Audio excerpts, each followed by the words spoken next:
What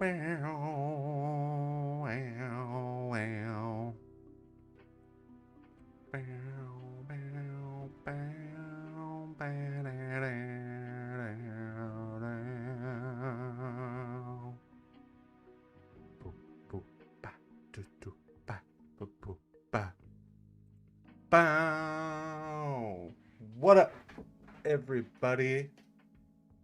Happy Halloween. What we got there creeping at the top of my green screen? How's everybody doing this lovely morning, this spooky morning, or spooky evening, depending on what side of the world you dwell on currently?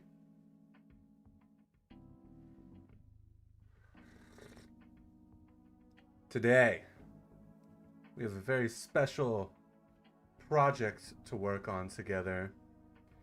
As you can see here on my handy dandy Notion page, we will be working on, for the first time, a Deathbringer sewer crawl to be exclusively published in Deathbringer RPG, compatible with Shadow Dark, coming to Kickstarter spring 2026. This is, I suppose you could say, in collaboration with the great and mighty Professor Dungeon Master, Dan Masters. Dan is a friend of the channel. He is a friend of me, personally. And after meeting each other at PAX last year, PAX Unplugged 2025, Dan asked me if I would be down to create a dungeon for Deathbringer, and of course I said yes. And some time had passed, and we discussed some things, and here we are tonight, or this morning, to get started on it. So Dan really liked my 5-room dungeon that I submitted to Indestructiboy's 5-room dungeon jam last year, called Rotten Foundations, which is available in the link in the pinned comment if you're interested in checking it out. And he had specifically said to me that he wanted me to do another sewer crawl. He was really into the the setting of the sewers and that vibe. And so, of course, if Dan requests it, the Paladin abides. So we're going to be making a sewer crawl. We're going to be designing a sewer crawl together. Totoro's in the chat. Let's go. She says always number one.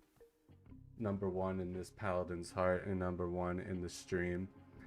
So we're going to be making a sewer crawl. It does not necessarily have to follow the 5-room dungeon design structure, but I do have it here on our Notion so we can reference it, because I do find it quite helpful. But we do have some parameters.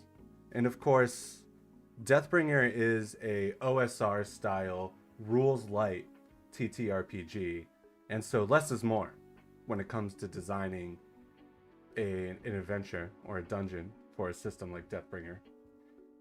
And so I know that we have a 2-page spread to work with.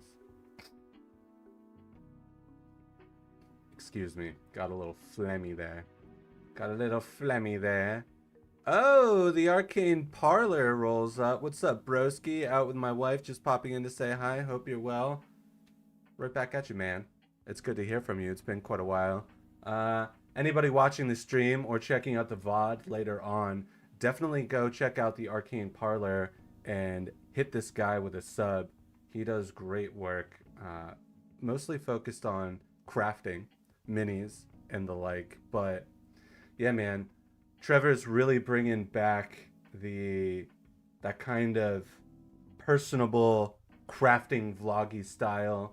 Reminds me a lot of Miscast, one of my favorite YouTubers, and you know, even some of Dungeon Craft's earlier videos, the crafting focused stuff.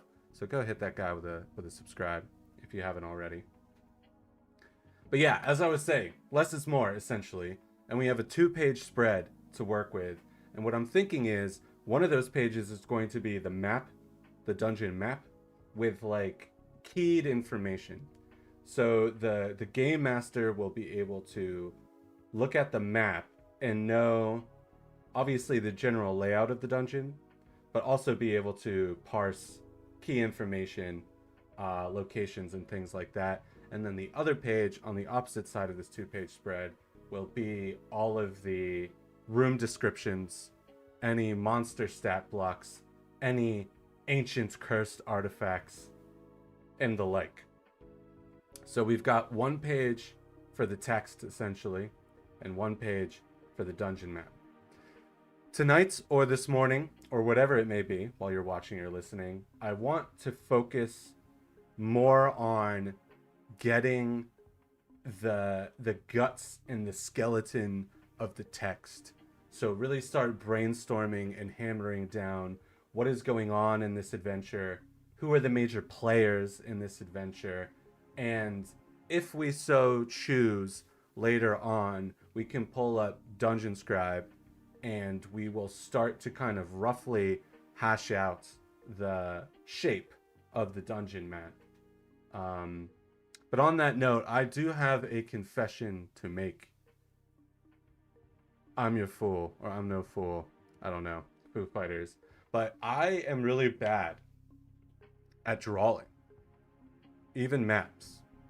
I mean, I think I've got, after 10 years in the game, I've got an eye for creating dungeon layouts, of course, but my artistic skills are not where they should be. And so my beautiful, lovely wife tends to help me out with my map drawing, the actual cartography of the map. And that's Totoro in the chat. So everyone can say thank you to Totoro because we are going to create some sort of chaotic situation, and I'm going to use Dungeon Scribe to roughly lay out a map, and then it will be Totoro's job to make it look pretty for the book. So while we are waiting for people to trickle in here, I am going to start a little super chat goal. Nothing too crazy, but if you feel so inclined as to toss me 500 yen, 500 yen, which is like, geez, man, $3 these days, not even, I don't even know. I'll name an NPC after you. So that's just a fun little goal. If you want to toss me some ducats, so show some support for the stream, show this paladin some love, I will name an NPC after you. In fact, I would go so far as to say that I would invite you to name the NPC yourself, but I just want to be a little careful about that offer because, it can't be anything too trolly or too ridiculous, of course. Otherwise, I won't get published. So we can either name it after you or you can pick a name within reason.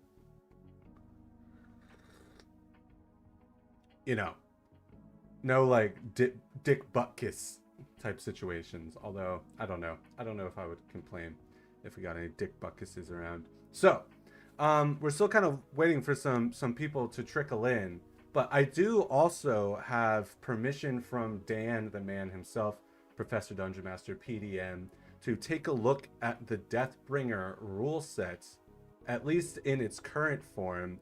The full Deathbringer book, which is coming to Kickstarter next year, will be a bit more fleshed out. There's going to be more to chew on, and then there's going to be several different adventures designed by lots of different people in the space and the industry. But I did think it would be important to kind of get in the mindset of Deathbringer before we really start chewing on it, you know what I mean? Before we really start designing away. So let's take a look.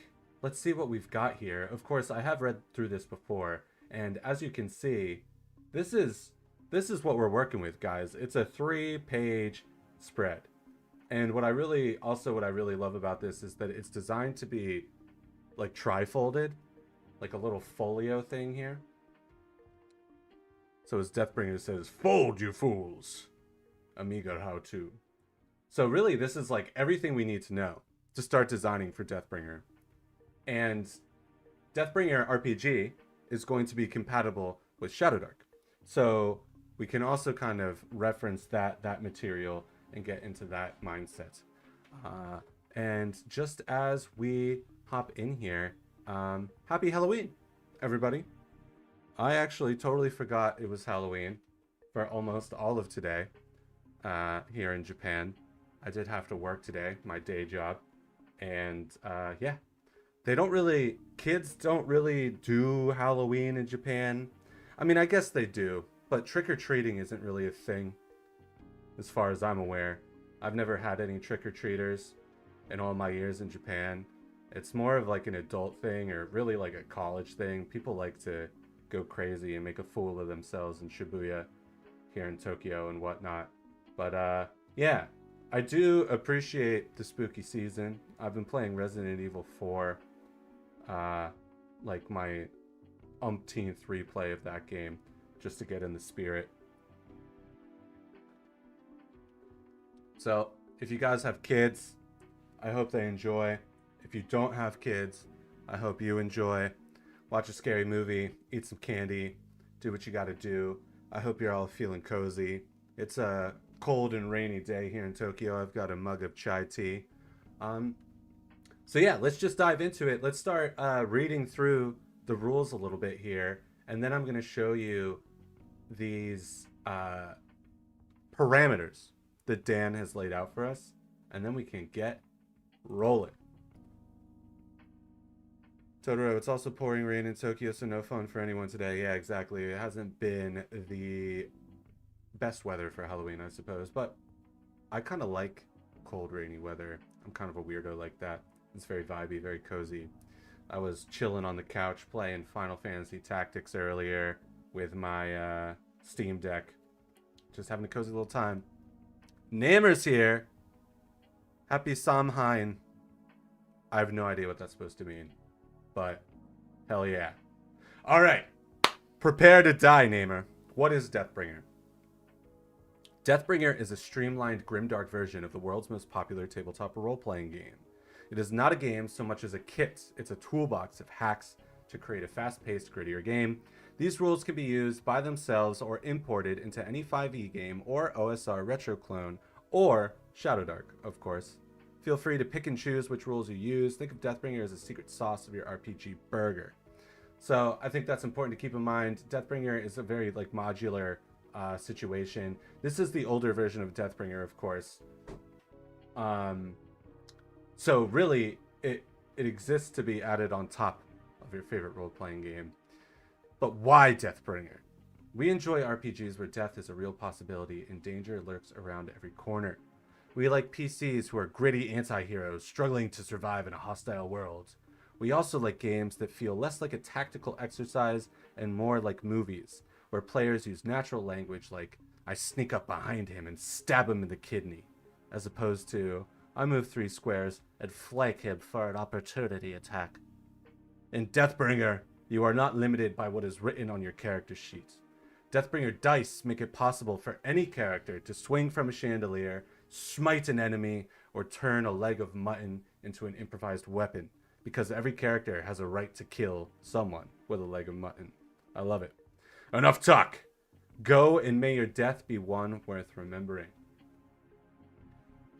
So, that gives you the general gist of what we're going for here. Very swords and sorcery, very pulp action fantasy.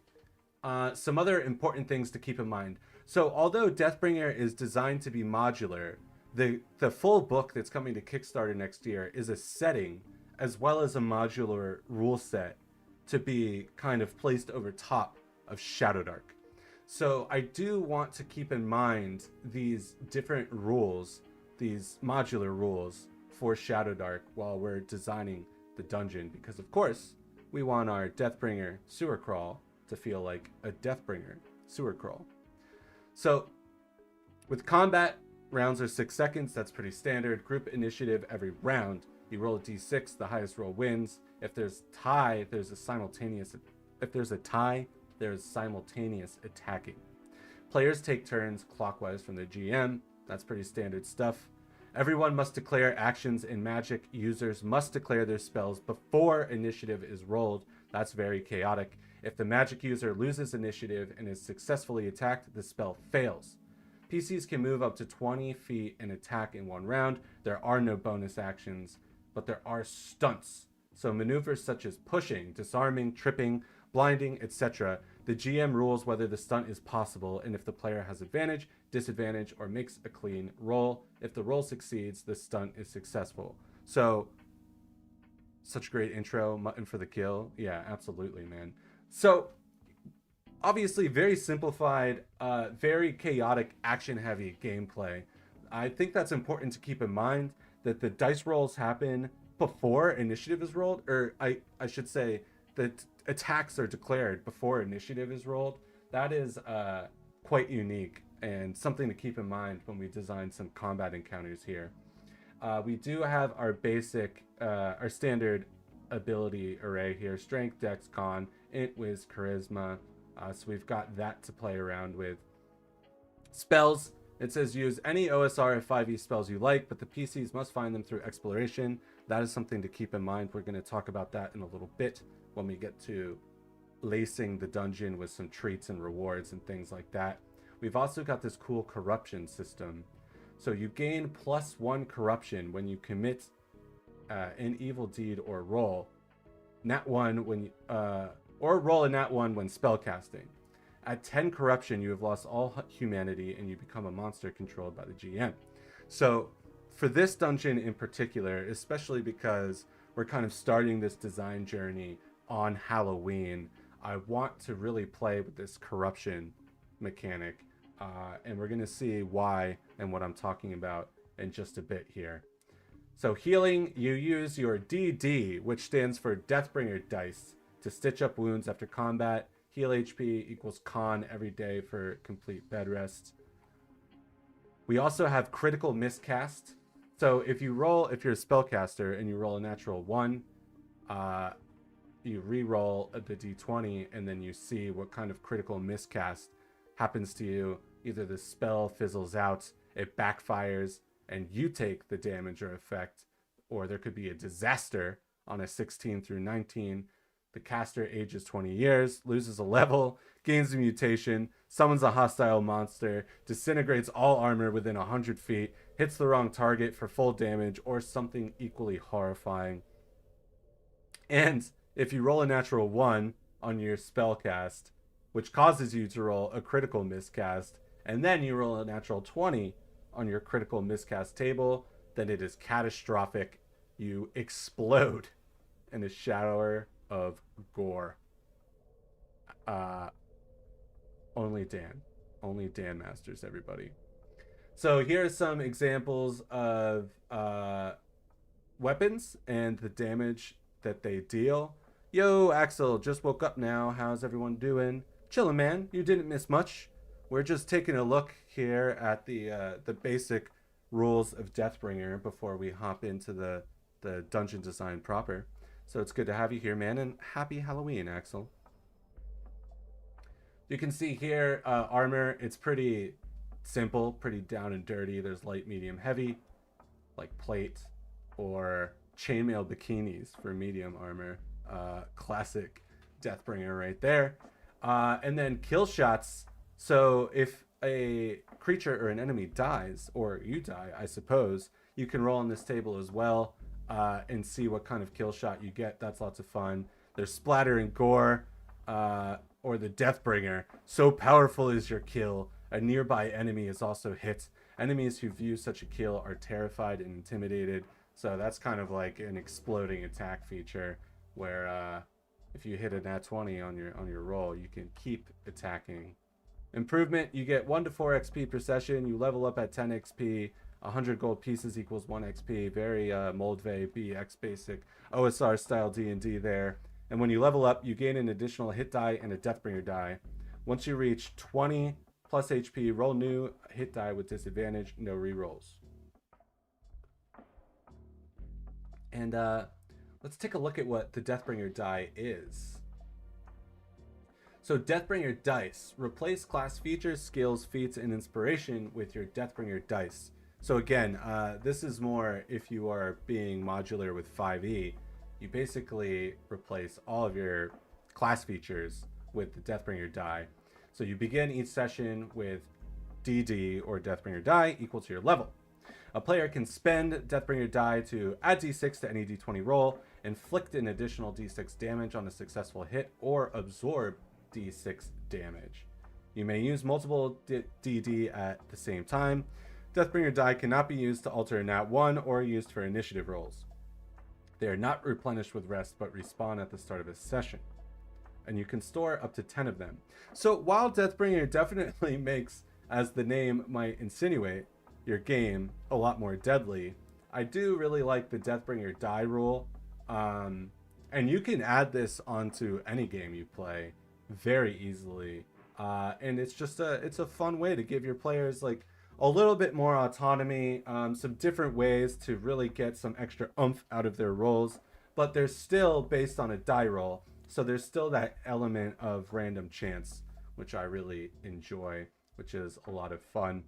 Then we have different backgrounds and random miseries for your character. And here we can see the unique classes of Deathbringer. So you have the Deathbringer, which is like a standard fighter, really, or a barbarian, just very physical based. So you spend a Deathbringer die to make one extra attack. That's pretty cool. You get a second attack at 5th level. The Grim Scribe. No spell slots, roll to cast DC 10. On a roll of a natural 1, you gain 1 corruption and roll in the miscast table. So the Grim Scribe is like a dark spellcaster. You start with 4 cantrips, 2 first level spells, and a dagger. Axel says, been thinking of replacing luck tokens with something similar to D&D. Yeah, exactly. I mean, the luck token of Shadowdark, is really kind of like a offspring of the hero coin, which comes from ICRPG, or Index Card RPG. And Brandish Gilhelm, the old Runehammer himself, who designed Index Card RPG, helped work on Shadowdark and also helped work on Deathbringer. PDM and Kelsey and Brandish, they're all homies. And so you can see that kind of like common design language between all their different games, which are ultimately all like their own unique hacks of 5th edition D&D. So yeah, man, I mean, the Deathbringer die could definitely be a replacement for luck coins or luck tokens, but they could also be added on top of luck tokens. Must tattoo all spells on your skin, sign me up. Yeah, that is actually a really cool feature. And I don't believe Dan has any tattoos, but you know, maybe he took some inspiration from his favorite Paladin, or not, because he designed this original Deathbringer game way before we ever met. But yeah, then there's also the Scoundrel, which is like a kind of your classic rogue thief. There's the Witch Hunter, very kind of like Warhammer fantasy. And then there's the Plague Doctor, which also reminds me of very like Diablo-esque. They can cure disease and cure poison once per day. They can create D4 potions a day, so very like alchemist-like. 1 acid splash, 2 sleep, 3 poison spray, 4 bomb, D10 damage, 5 healing, D6, or hallucinations, which is very cool as well. Hold on a second here. I'm just playing some Parasite Eve music in the background. And I'm just going to change it to this. Okay. And I mean, that's really it. The third page of this PDF, this document, is the Deathbringer character sheet. So really what we're working with here is classic OSR bones with some Deathbringer flavor. The main things that I want to keep in mind are the corruption mechanic and the Deathbringer die. So we're going to switch back over to my Notion page here. And as I said earlier, Dan did give me some parameters to work with. So there is a Deathbringer setting. So there is this kind of like loosely connected lore and storytelling element to Deathbringer as well. So I'm going to add, let's see, I guess we can put it right above the brain dump. All right, we'll put it, so Deathbringer rule set, I just put the link to the PDF here, but we can also right here, the corruption timer, I can spell, guys. Or what do we, I guess it's not, because it's not really a table, so we'll just say corruption timer or corruption gauge. We want to keep that in mind, and we want to keep the Deathbringer dice in mind. And then, you know what? Because these classes are so cool, we'll put Plague Doctor and what was the other one? Grimscribe. Was Grimscribe one word? Yes. Down here as well, because maybe we could have some NPCs or enemies that kind of fit that style. Axel says, if there's going to be corruption in the dungeon, perhaps it is tied to some demon or devils, especially with a shrine or something due to the low god setting and no clerics. Wasik's in the chat and says, huge bonus. Thank you, as always, for the intelligent commentary from Wasik. And Axel followed up with saying, I can see desperate people turning to them in time of need or desperation, like a bountiful harvest of crops. Very evocative, my friend. And yeah, so I want to kind of catch you guys up with these ground rules that Dan gave me. And Axel, I think we're already going in the right direction. So there are like multiple factions and gangs in the Deathbringer setting. The Deathbringer setting is definitely very, what's the term? Urban, city-based. And so there are street gangs. There's the Skull Gang. There's the Rat Gang.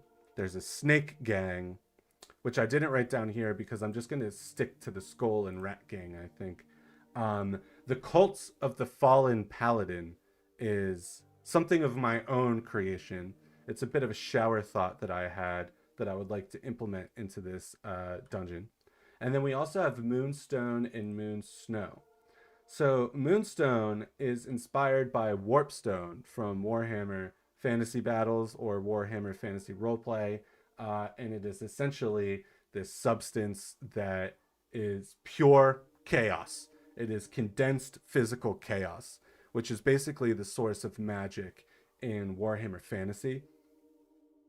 And then there is Moonsnow, which Dan explained to me as his version of a certain white powder that shares a name with the beverage Coke, a cola, which I cannot say for monetization reasons here on YouTube.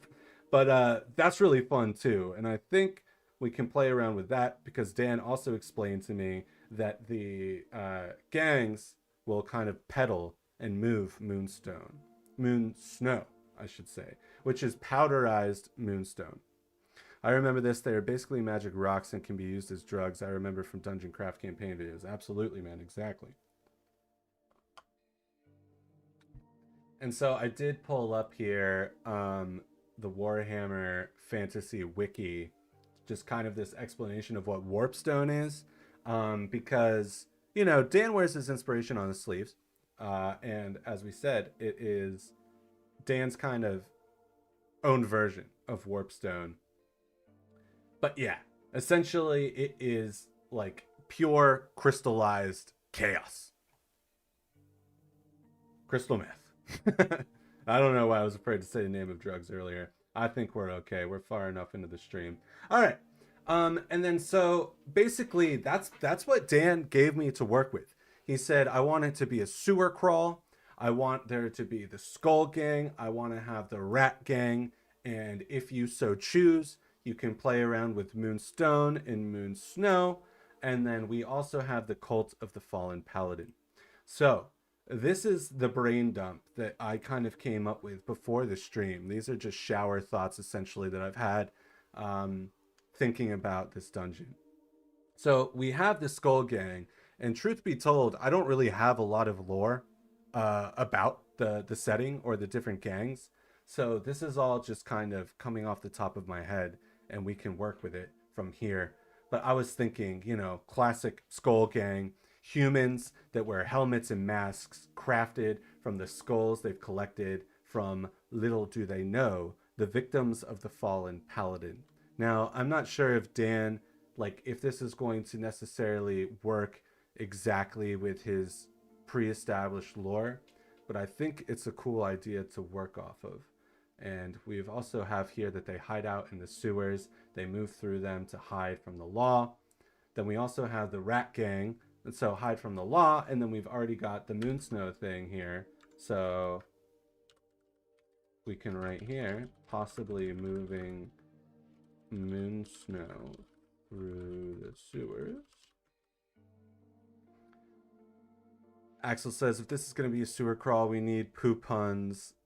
Things may be grimdark, but we are all child on the internet to this day. Yeah, that is true, man. We can definitely have some poop puns. And I'm down for that. Then we've got the rat gang. And I was thinking the rats, and again, obviously, the Deathbringer setting is heavily inspired by Warhammer Fantasy. So I was thinking kind of like Skaven vibes.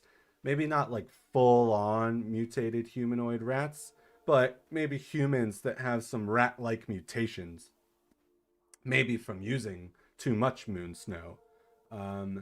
Possible, or I'm sorry, responsible for exposing the crimes of the fallen paladin, question mark.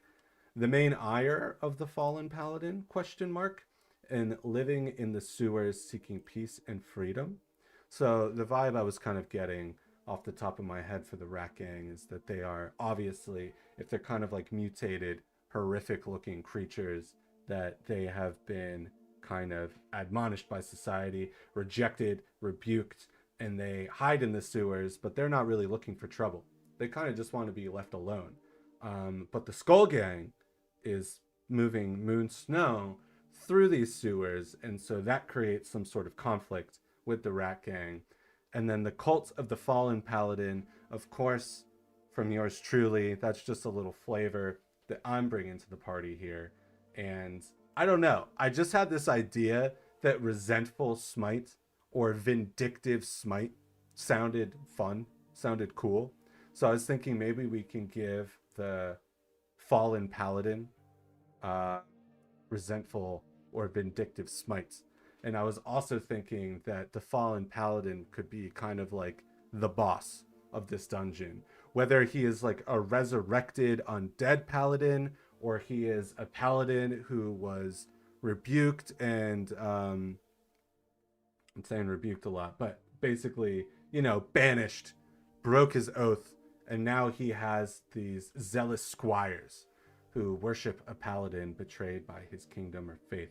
Or yeah, maybe he was like double-crossed by his own faith, and now takes refuge in the sewers. Imagine getting addicted to Moonsnow and then getting addicted to cheese due to it. Guess I'm addicted to Moonsnow because I like cheese.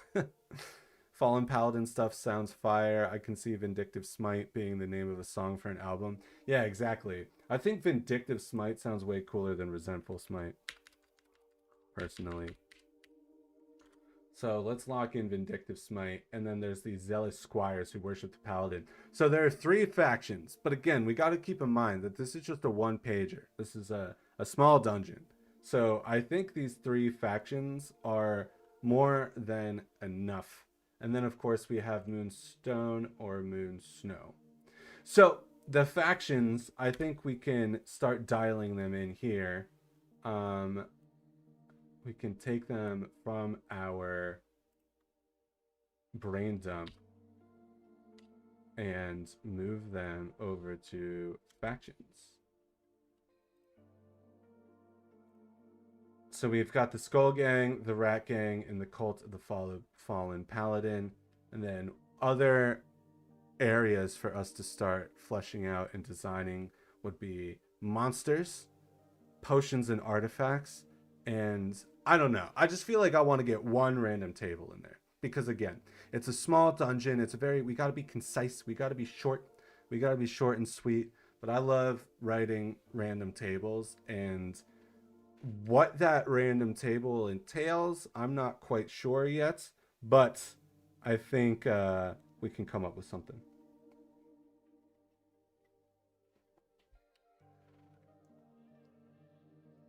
As I take a sip of my tea.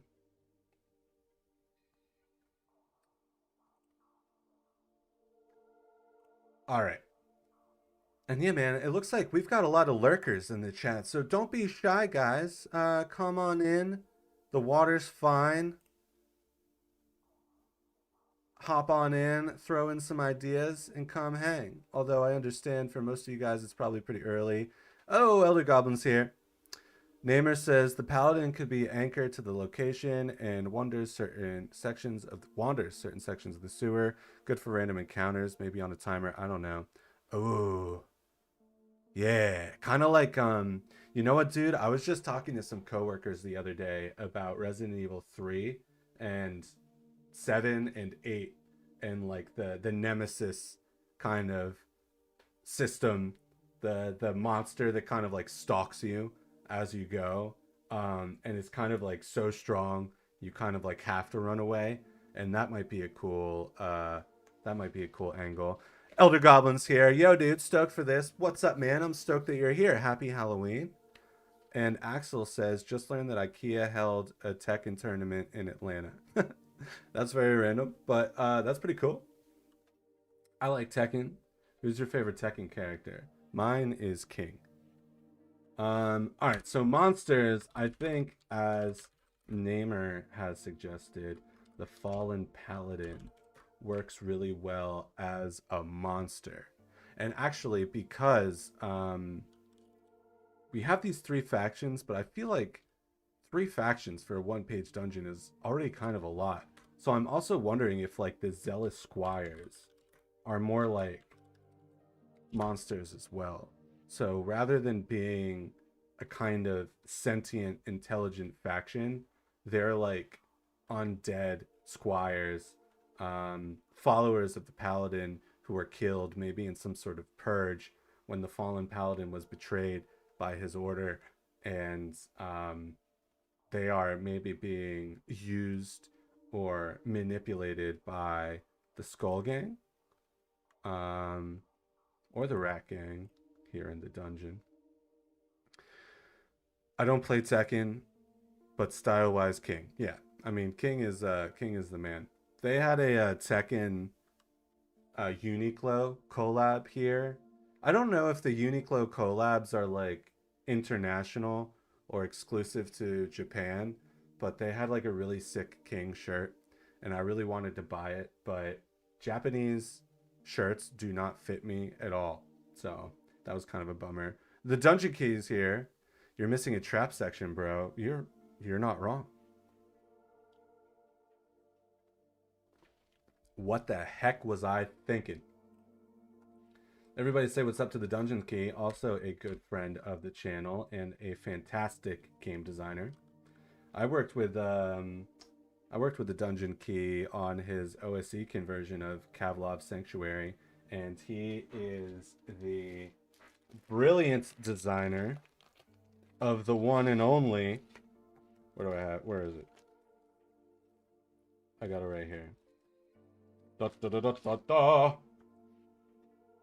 Dirtbags RPG, which is a super sick Starship Troopers kind of Suicide Squad vibe RPG, with a really unique D6 dice pool mechanic. I played it with some homies at PAX Unplugged last year, and I had an absolute blast. Questing Beast talked about it on his channel, I believe, and I am long overdue to review this game. I have it in the backlog. We will be discussing it on the channel. I'm actually moving next weekend, and so I'm got like a lot of filming on hold, but I absolutely love dirt bags. And the Dungeon Key says you don't have to do that. I want to talk Deathbringer RPG and dungeon design, but I want to, bro. I'm not trying to shill. I just legitimately really love dirt bags, and I don't think enough people are talking about it. Elder Goblin says, don't know how old school you are planning to go, but Knock number one has an excellent dungeon checklist that I use for inspo. Oh, that's cool. Yeah, I mean, dude, it's Deathbringer. So I to be honest, man, the whole like old school thing, it's like, what does that even mean anymore?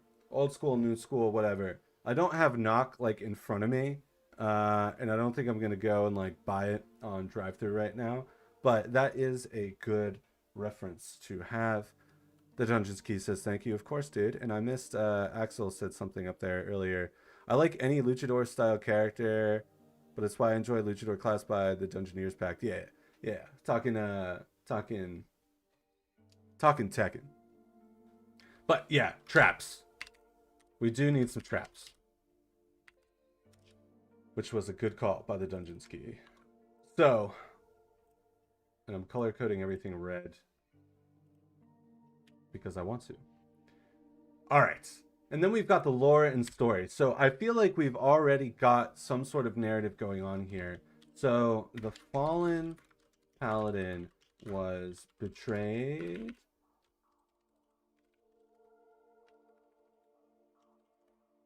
Man, betrayed. Betrayed. And I'm going to put a question mark here because I kind of like the idea that the fallen paladin feels that he was betrayed or kind of like double crossed by his order or like this cult that followed him. But maybe, you know, from his perspective, he was betrayed, but maybe he had to be like brought down, you know what I mean? By his once great order, he now stalks the sewers.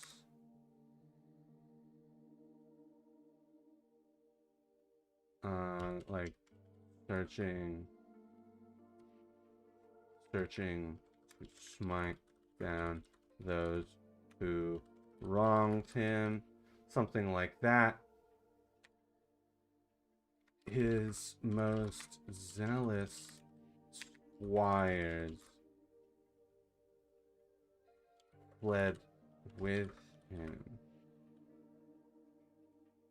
through the poopy depths below. And then the Skull Gang. So one of these gangs is peddling Moon Snow, and I think it's the Skull Gang. The Skull Gang run Moon Snow throughout the city above using the stanky sewers to avoid the law. And then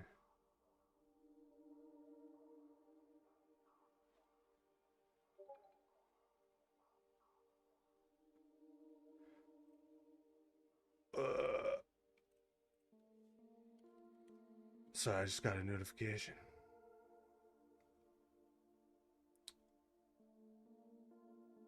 Just want to make sure it's nothing serious.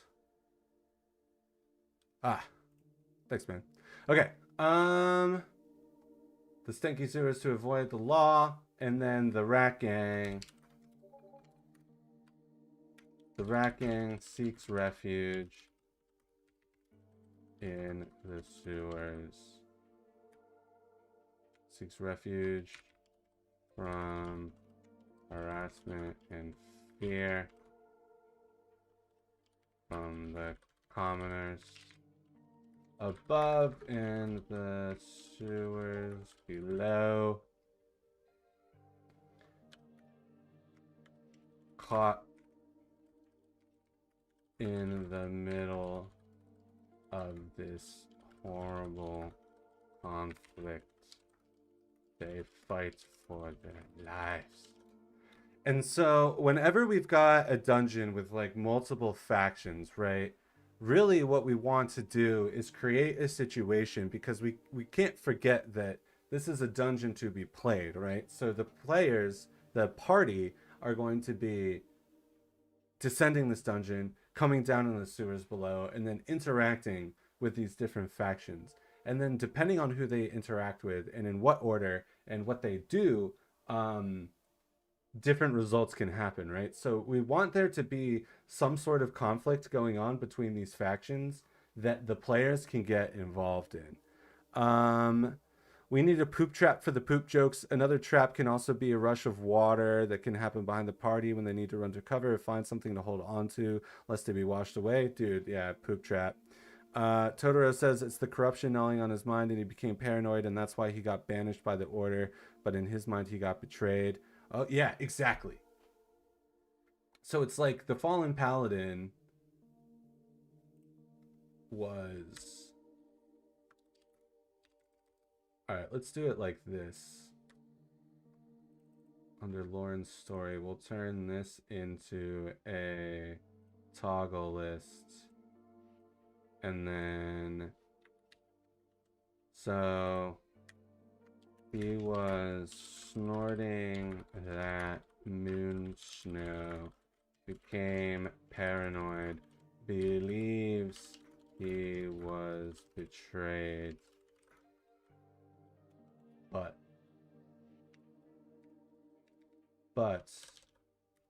did he leave on his own accord, or was he forced out for breaking his oath? And I also think an interesting question that we need to answer is why did a paladin resort to such treachery?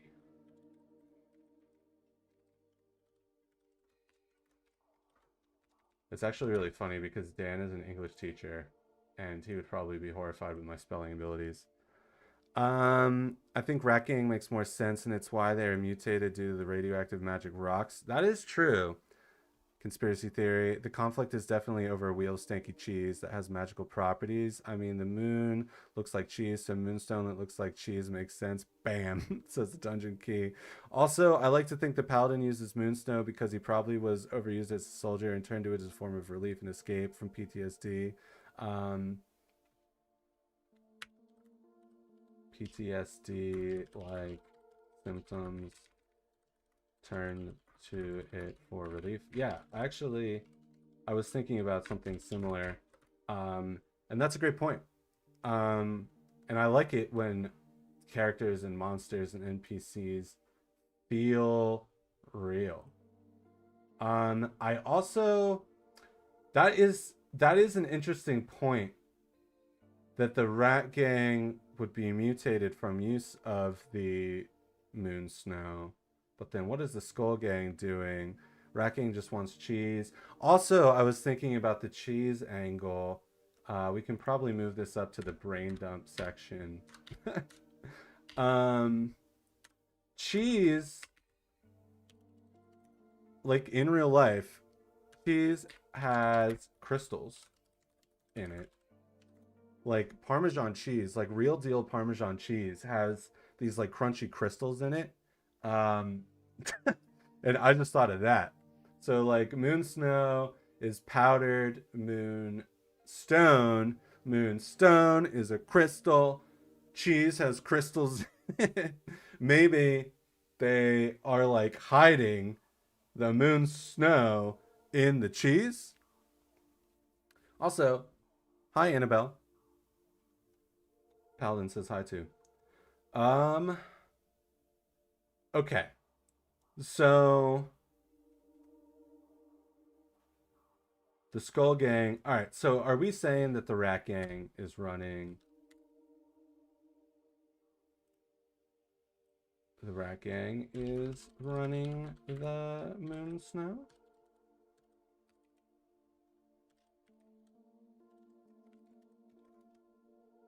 And then under traps, before I forget, I do like the idea of a like poop trap.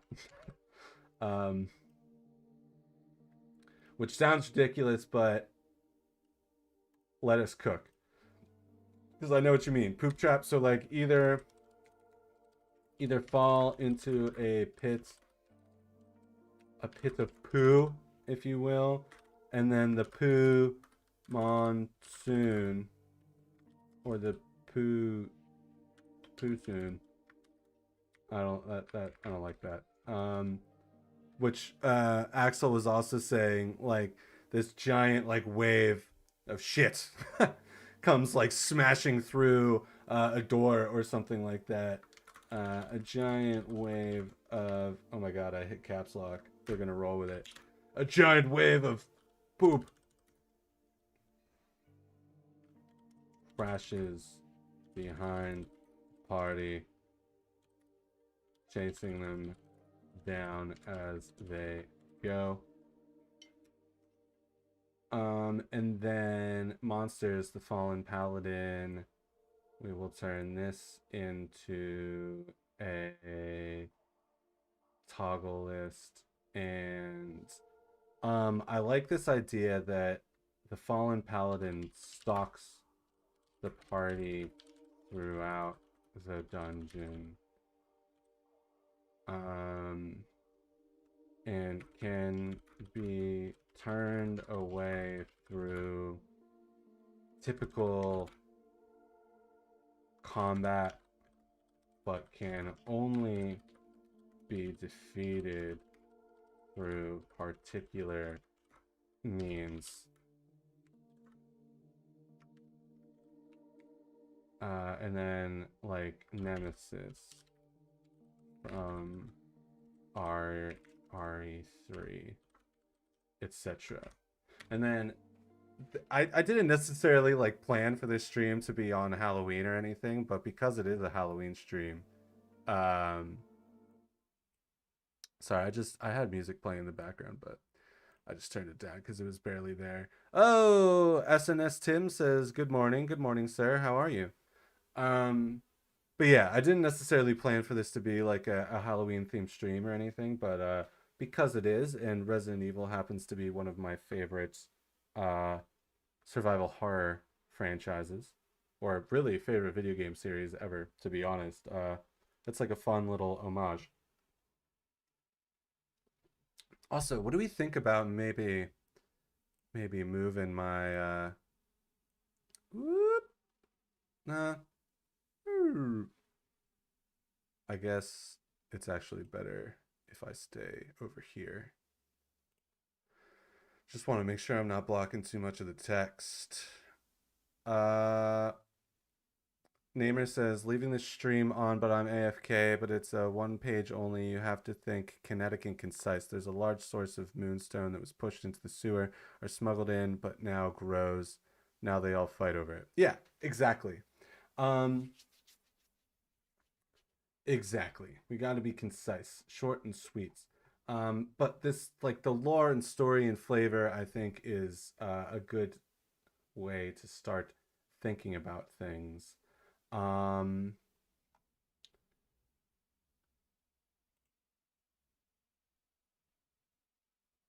maybe, okay.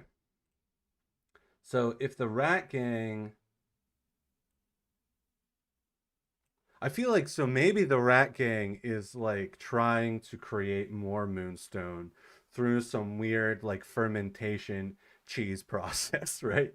Because like I was saying earlier, like Parmesan cheese has these like crunchy flavor bomb crystals in them. It's like MSG. It's like legitimate naturally occurring monosodium glutamate. So maybe there's some sort of like experiment going on to reproduce the moonstone, as Namer has suggested. The Skull Gang is coming down into the sewers, trying to steal the cheese slash moonstone, moon snow, and that is creating conflict with the Rat Gang.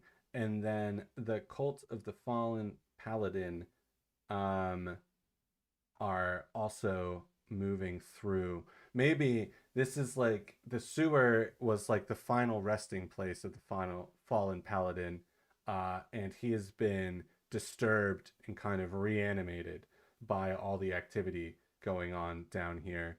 Axel says if it's one page, I suggest using Shadow Dark Mini Adventure format, aka double sided with a map. Yeah, yeah. Um, Also, now I hunger for cheese. Damn you. Oh, Professor DM is in the house. Thank you very much for the $20 super chat, my man. He says, Professor DM in the house. Thank you for the help, Paladin Pros. Spend the money at Whiskey Burger. Still the best old fashioned I've ever had. Yeah, man.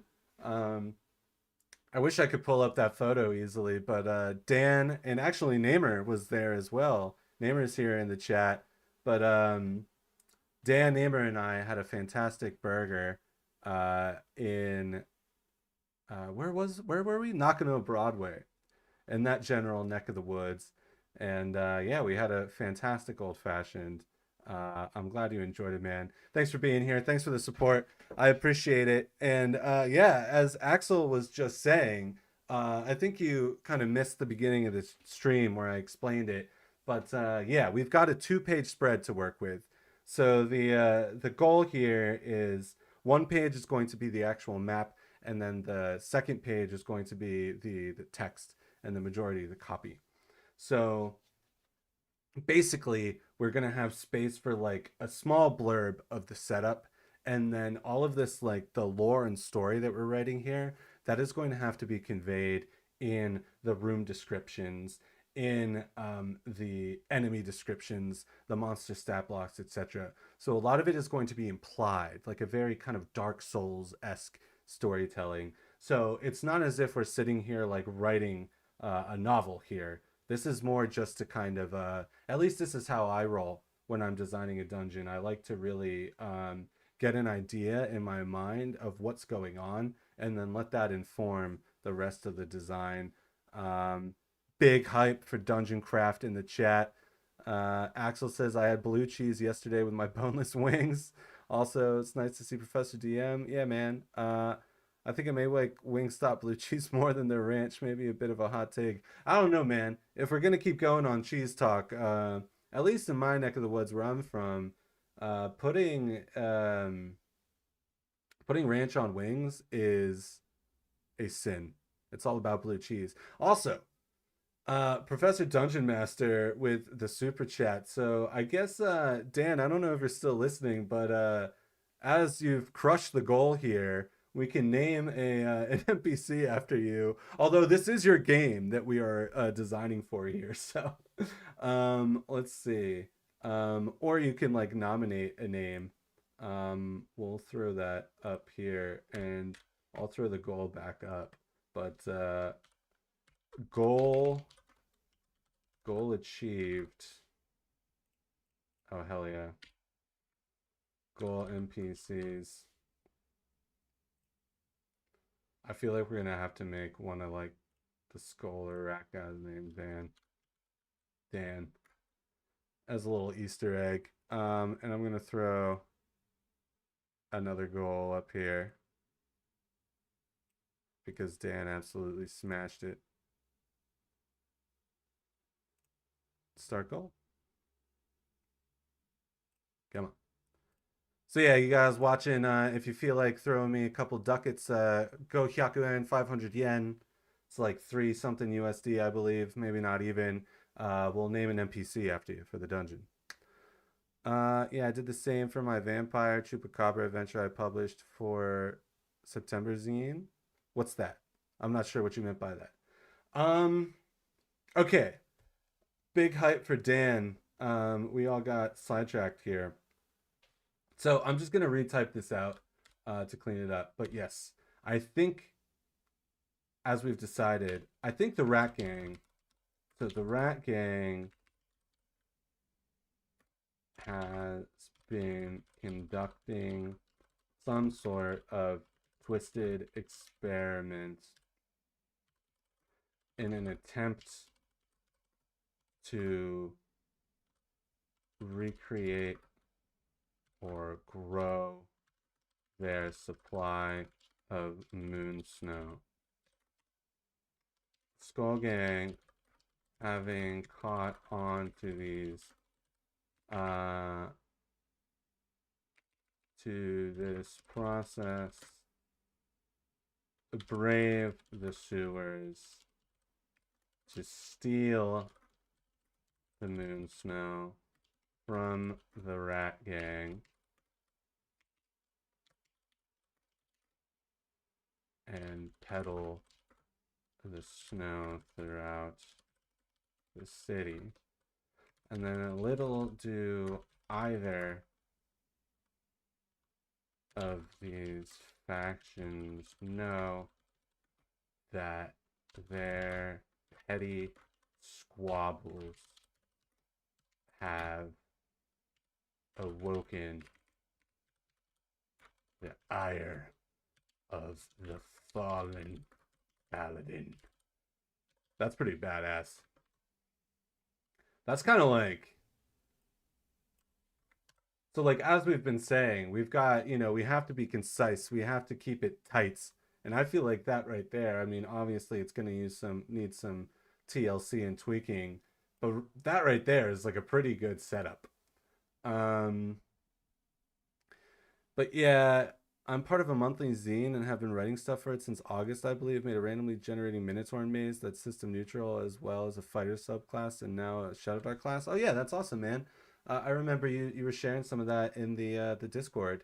And everyone watching or listening to the VOD or right now live, if you come join our Discord, the link is in the pinned comment on the top of the chat. You can come check out Axel's Shadow Dark stuff and the stuff he's been working on for Zine, and just come hang out with all the homies in the Order of the Pros Discord. It's a pretty nice place to be. We're definitely working really hard on creating a very calm and peaceful place to hang on the internet, which is not easy to come by these days. All right. I'm feeling pretty good about this. And then the this is so funny. This is so silly. But I guess that is the spirit of the game. But I definitely like the idea that there's something that has to do with cheese and the moon snow. Either they're using cheese to like conceal the moon snow, or there's some sort of twisted experiment going on with the cheese. Prof DM is the bomb, but so are all of you. Okay, enough cheese. LOL. Gonna go present work now. Have fun, gang. Cheers. Thanks for stopping by, man. I know it's kind of early Friday morning, so I appreciate you hanging out. I love the vibe of the sewer and enjoy talking about food. Your boy is big. The server. Your boy is big back for a reason. Hey, man. Like I said, I used to be a professional cook, so I feel you. I also love food, and we talking mad cheese.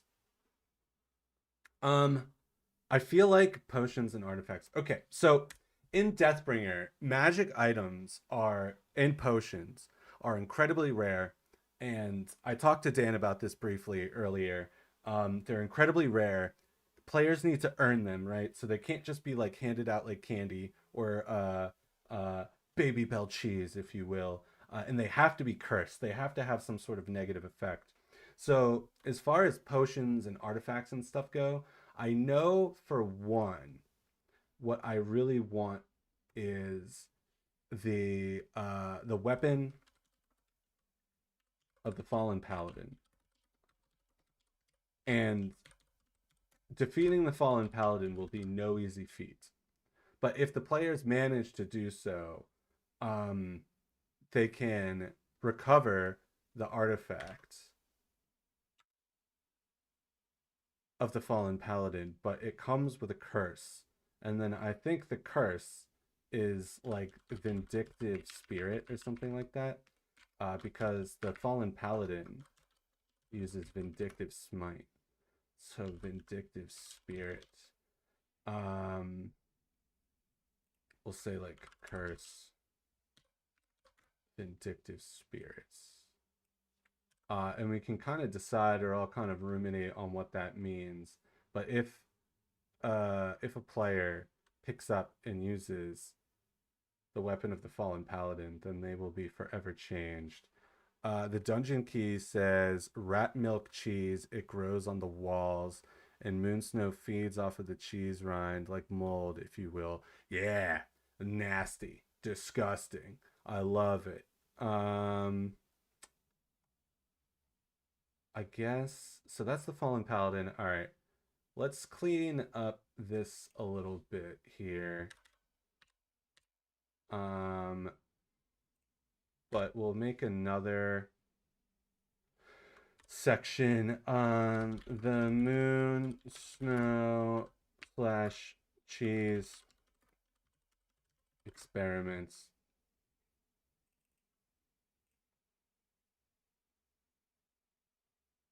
Toggle list.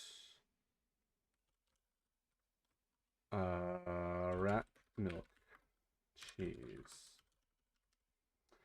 Man, this is kind of nostalgic. It's been a while since I've done a dungeon design stream on the channel. I was a little while back I was doing 1 hour dungeon design streams, and they were fun, but they were like exhausting. So I enjoy having like a little bit less pressure. We've already been streaming for over an hour. God damn, we would have been we would have been done. That was fun though. Those were good times. Okay, rat milk cheese, and then like the dungeon key was saying, throws on the walls, and then moonstone or moon snow feeds off the rind. Yeah. Or like the cheese is an ideal environment for the moonstone to grow slash reproduce. Again, like Parmesan cheese crystals. I also have to get back to work. I hope I didn't throw a cheese wheel in your gears. No worries, man. Thanks for stopping by. Yeah, I know this timing is kind of awkward for most people. A weekday morning, everybody's at work. I feel like Dan is also probably at work as well. Um, but yeah, we'll try to switch it up.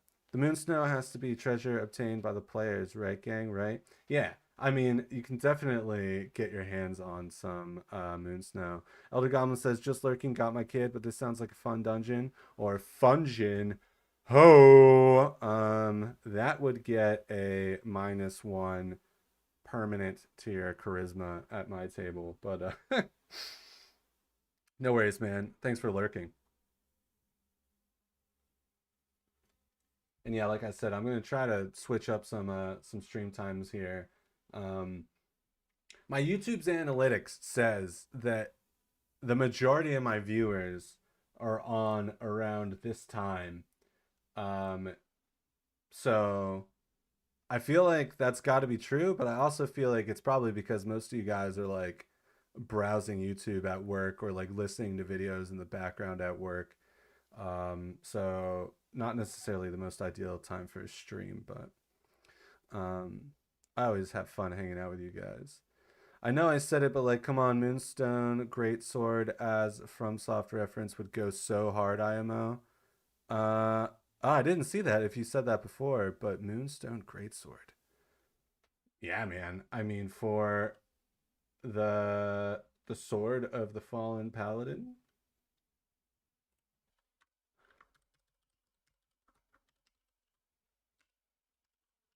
That sounds awesome. Okay, last thing. If you wanted to throw in a key to a dungeon somewhere in there, I wouldn't be mad, but the key is a trap with a thin strand tied to each that sets off some boulders or arrows. Dude, do you want your key to be the trap that opens up the poop door? Yeah, dude. I mean,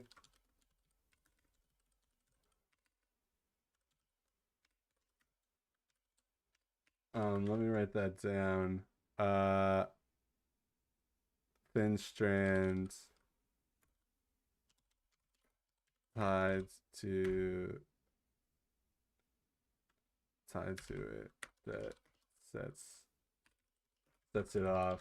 Or it could be like I think it was Elder Goblin earlier that talked about some sort of like oh yeah, the poo monsoon. Um But yeah, dude, we'll throw in a dungeons key for you for sure. And then like the poop trap, like a classic kind of classic pit trap thing. Um, and then these traps are like going to be really fun too because, as we said, the fallen paladin is kind of stalking the players throughout the dungeon. And then oh, I got it. All right. So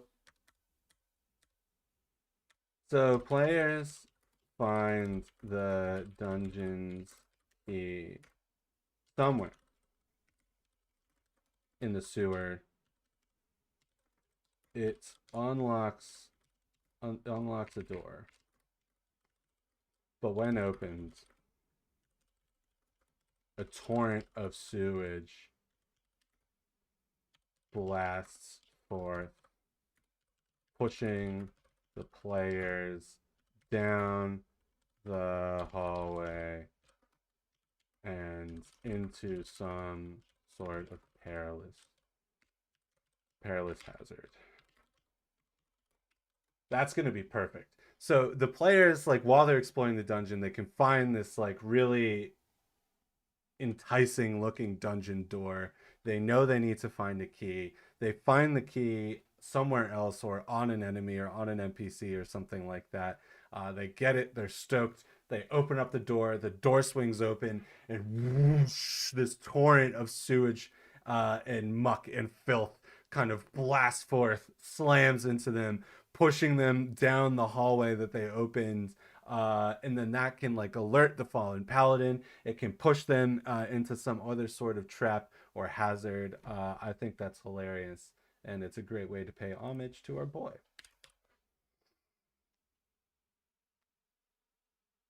Axel says makes sense with the radioactive stuff. Do you mean the Moonstone Greatsword? But either way, I'm happy about this. Very happy about this.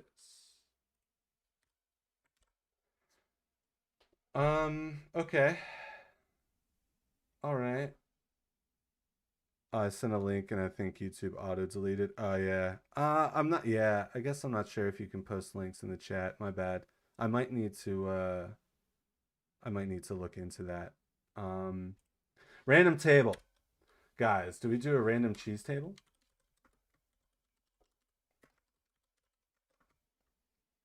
I feel like we do a random cheese table. And then potions and artifacts. Totoro was saying earlier that the moon snow, obviously,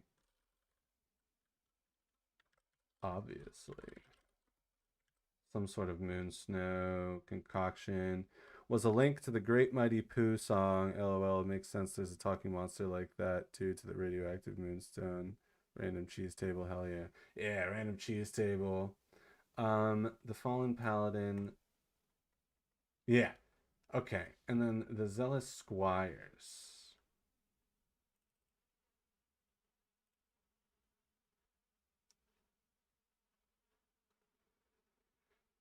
Gotta have something going on. Um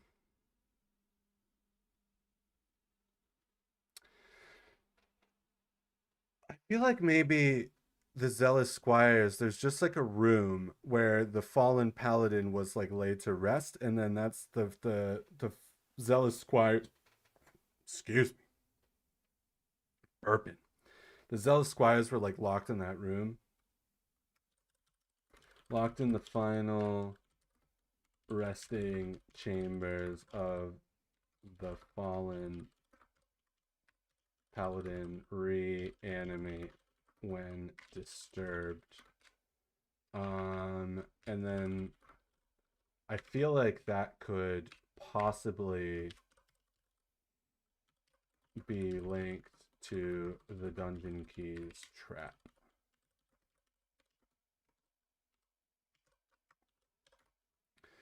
Elder Goblin says that could have a lot of cultured flavor to it. Really help you ideas ferment. The dad jokes. You know what? It makes sense. Elder Goblin is a new dad, and so it's happened. He's been infected, and the dad jokes are just flowing forth, and he cannot help them.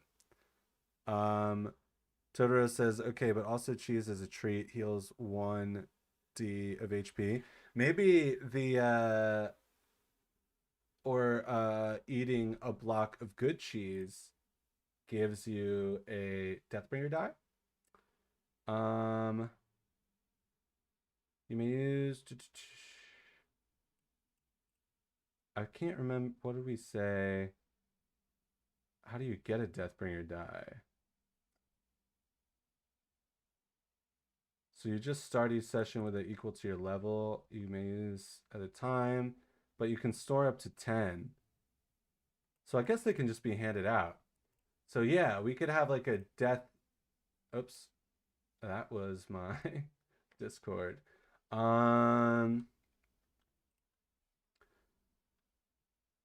Okay. Well, Deathbringer is very D6 coded. So I feel like it's a D6 cheese table. And one of the cheeses. What do we. Table. Man, it's been a minute since I have worked with Notion. Oh, there we go. So 1, 2, 3, 4, 5, 6.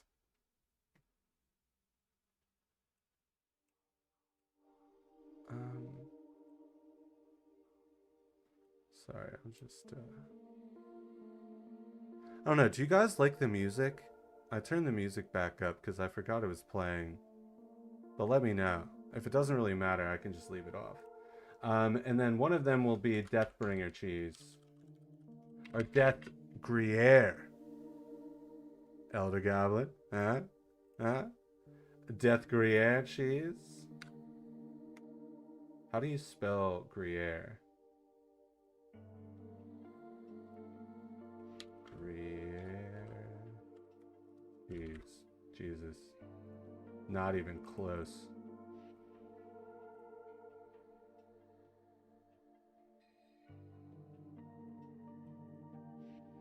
Alright.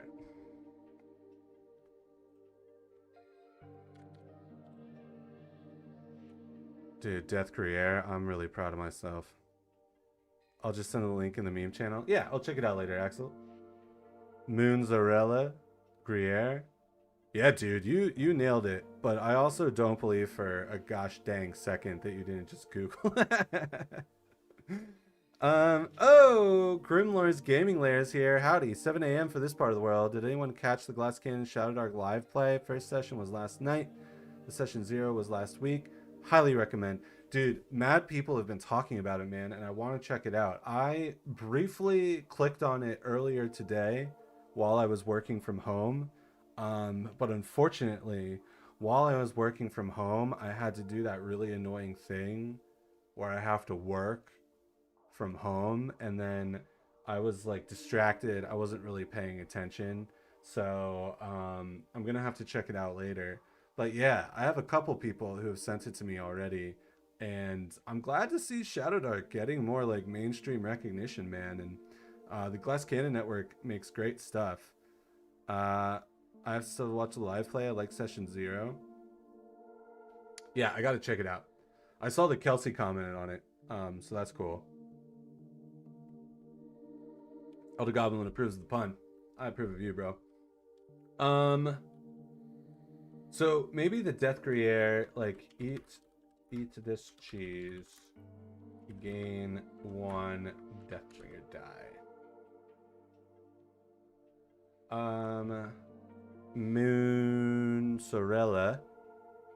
Moonzarella is a good one.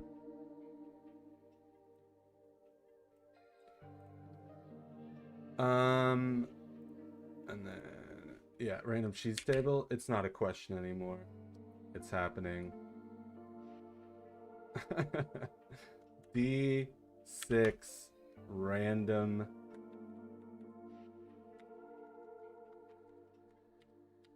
I feel like, what's the right word?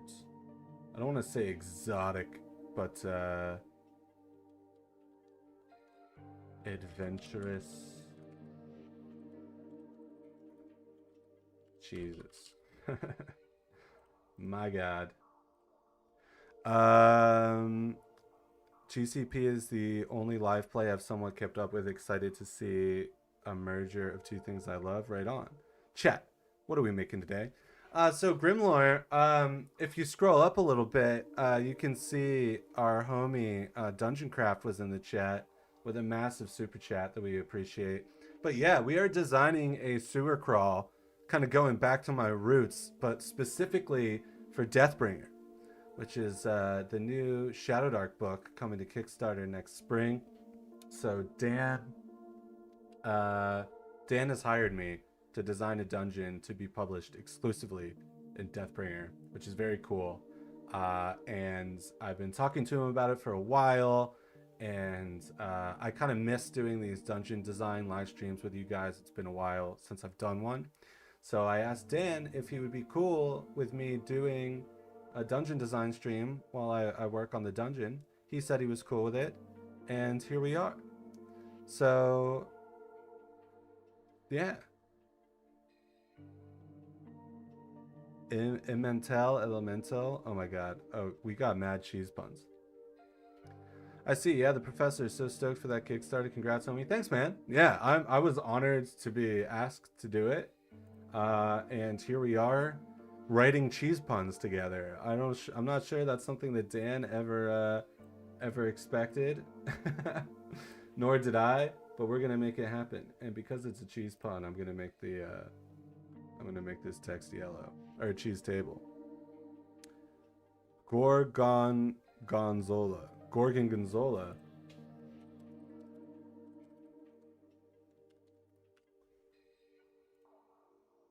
Or like gargoyles.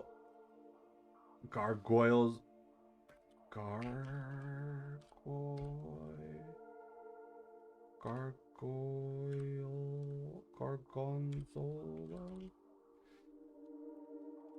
Eat this cheese and be turned stone like a gargoyle. But I don't know, maybe that's kind of like too punishing / like sprouts wings of stone. I feel like I like the idea that there's like a boon and a bane, you know? Because if you eat the cheese and then you're turned to stone, it's funny, but then it's like, damn, I just got turned to stone and it's all over, and that's not very fun. I feel like the mozzarella, maybe you roll on the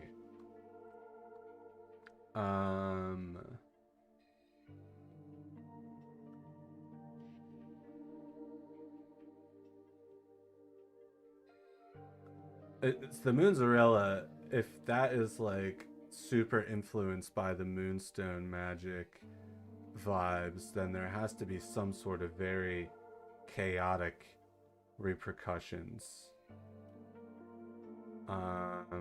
So maybe like your next spell is an automatic miscast, or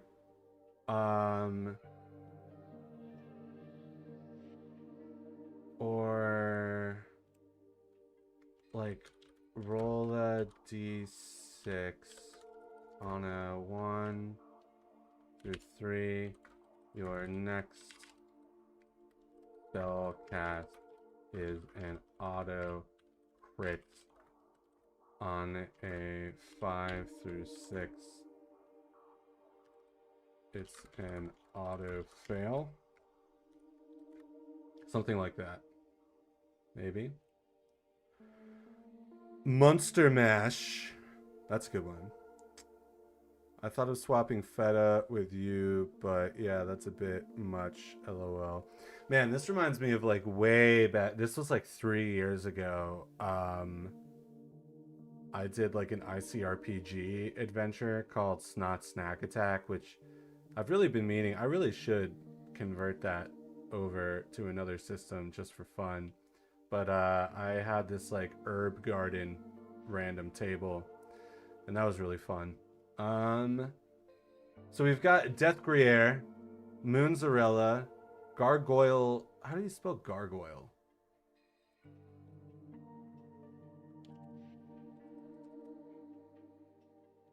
I did it. I did it.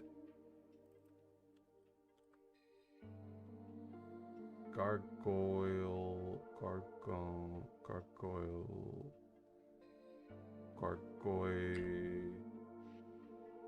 Gargoyzola, something like that. All right. It seems like we're all having a lot of fun with it. Did I miss any? Gorgonzola, Yeah. All right.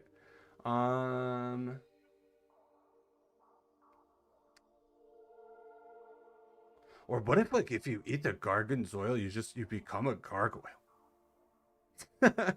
for maybe like a certain amount of time, and then we make a monster stat block for gargoyles.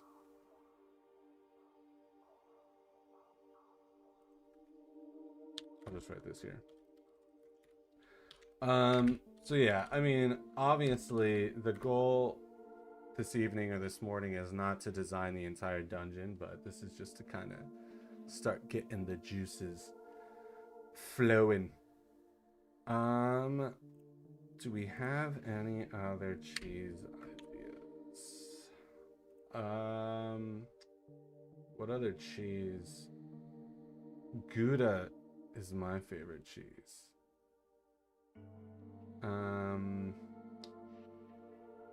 Oh yeah, well, the Dungeons game before he had to split, he mentioned rat milk cheese, which is nasty.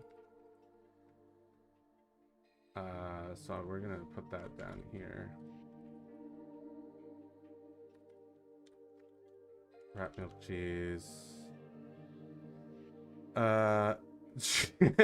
She dead. Oh boy. All three. That made me laugh. Eat this cheese. Hey, dead. Provost Lane.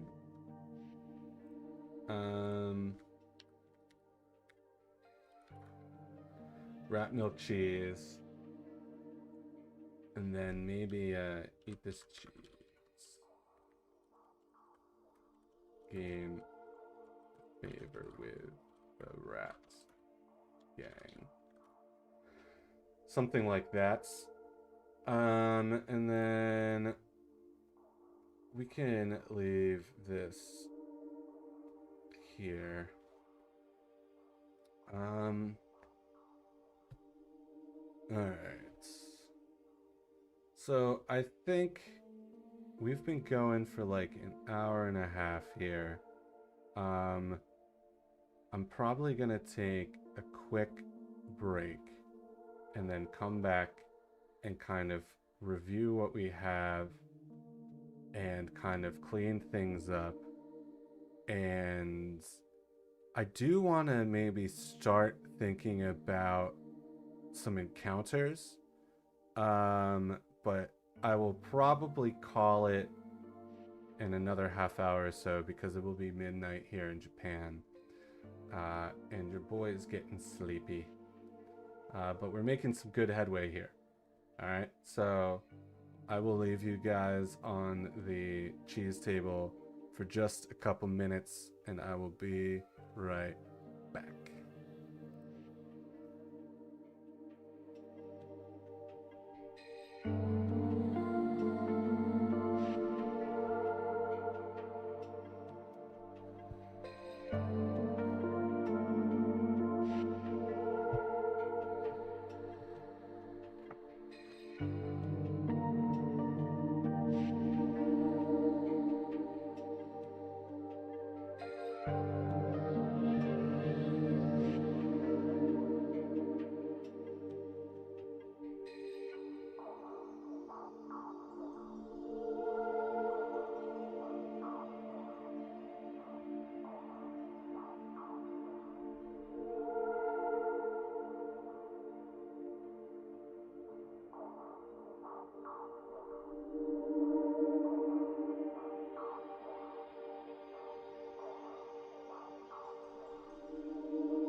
Okay.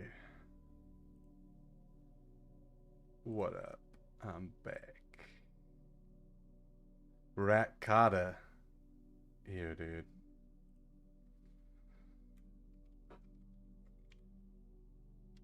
Rat Kata.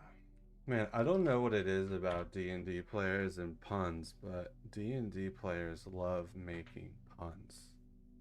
Welcome back. Thanks, man.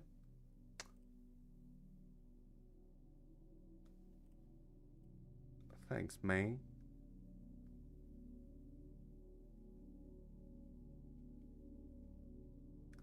Man, we got a lot of people stopping by today. A lot of lurkers.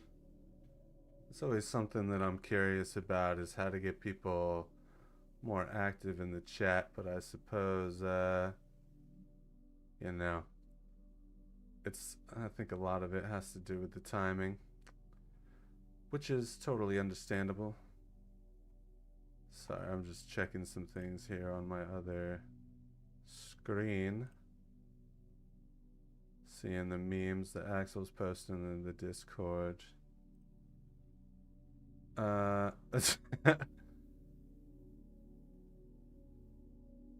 Avocardi. Oh my god, the cheese puns, you guys. It's too much.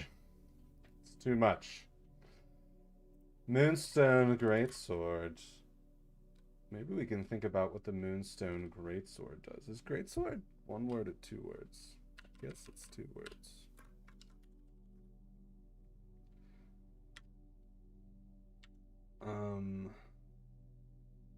Cooking breakfast and getting ready for work. What time is it there? Morning routine for me here in Washington. It is 11:35 p.m., my friend. Nearing midnight. So we are, I believe it's 14 hours ahead of Eastern Standard Time. Here in Japan. And yeah, I really, really like streaming.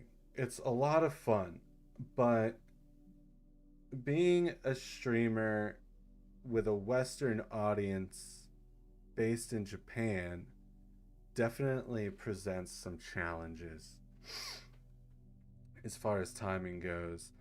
In my earlier streams, I was waking up earlier, and I might try going back to that. Although, to be honest, it seems like I get more or less the same amount of activity.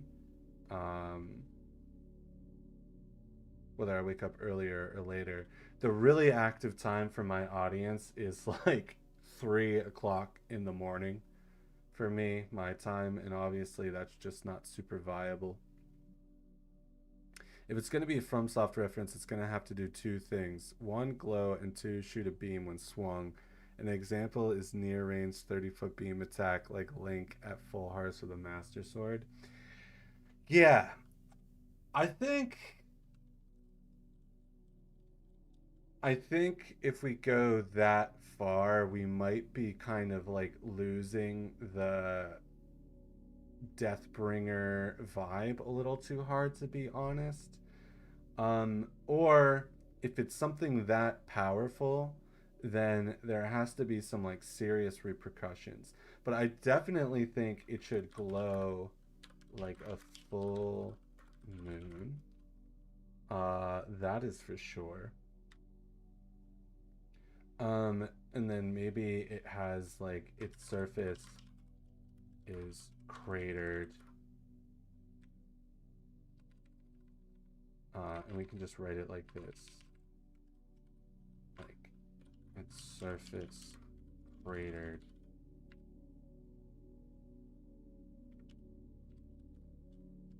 This great. It's great. I mean great like large. It's great laid. Glows like full moon. That's pretty cool. So it has this like, you know, when you look at the moon through a telescope, you can kind of see the craters in its surface. And then we can say like it illuminates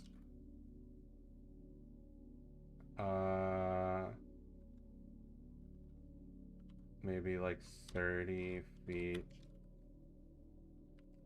in all directions, which is very handy for Shadow Dark, which Deathbringer is compatible with, of course. If Deathbringer is going to be Shadow Dark compatible and use Torch Timer, then the glow should be once per day thing, an impromptu torch of sorts. Yeah, once per day thing, or I mean, it just constantly illuminates, which is quite strong as it is, but the trade off is this horrible curse that you're afflicted with. What if the blade eats light and hold it but doesn't cast it? Whoa. Now that is an idea.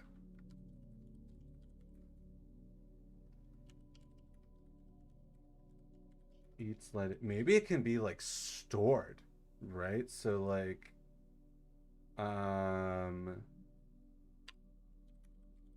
can store up to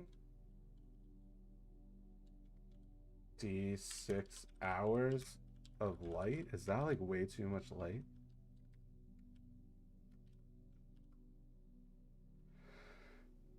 Yeah, it needs a curse for sure. Yeah, definitely. I mean, that's like a part of the design philosophy and kind of, I don't want to say like rules that Dan set out for me, but Dan did specifically clarify that any artifacts, aka magical items, must come with a curse. I do really like the idea of the blade eating light. That is a cool idea. And then D6 hours of lights. I say 1 hour minus 1d12 minutes due to the chaotic nature. Oh, that's an interesting idea. Or 1 hour minus 1d12 minutes. Or for every dx minutes of light expended, there's a chance for something chaotic to happen. Something like that. All the light sources dim when it's drawn. Oh yeah, so like it's only... That's another good idea.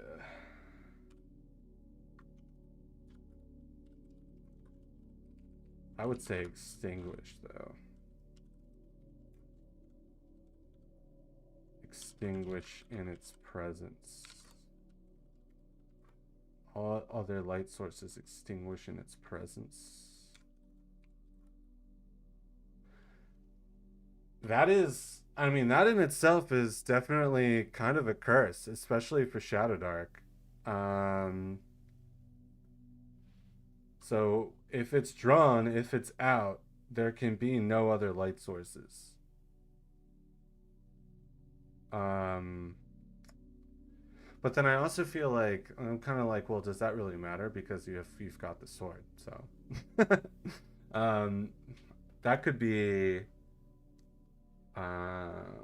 But it is cool. I mean, I really like the idea that it like absorbs light.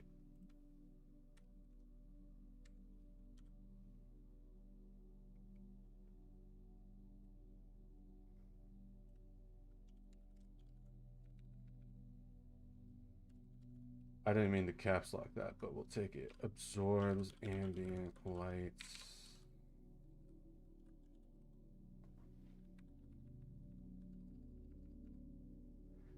If I recall, Shadow Dark has been. If I recall, Shadow Dark has a beam attack for swords in the random weapon benefit table. Dex to shoot, make it strength or dex out to near for 1d6 damage. Yeah, we could play around with that. I did that for a magical bastard sword and made it silver energy as a silver bullet for the vampire chupacabra and adventure. Yeah, that's cool. That is a cool idea. Um, I don't know how crazy I am though for this particular situation. of doing the beam thing. Um, but I do really like the idea of it absorbing ambient light. And then I think we can say that it can store up to 1 hour of light at a time. And then all other light sources extinguish in its presence.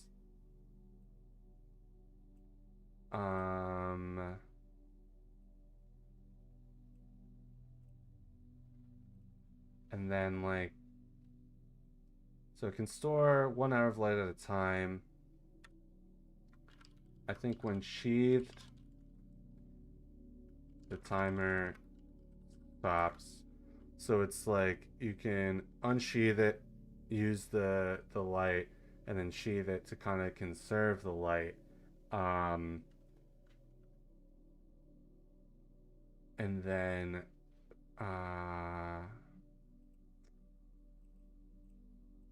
I do want some sort of more dubious curse.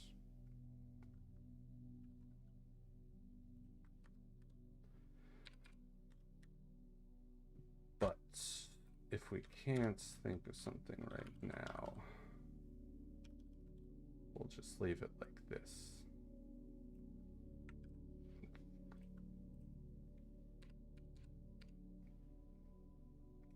And then like Moon Snow, obviously, I think that note turned into this cheese table. Because all of these different cheeses have been like afflicted and flavored with Moon Snow, creating these different crazy results. So it is the Moonstone Greatsword.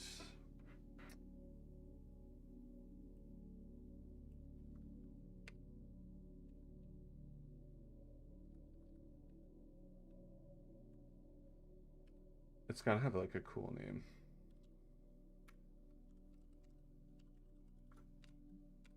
I know like Wax and Wane or whatever, so like play that. And then, oh yeah, for the curse, Vindictive Spirit. Maybe you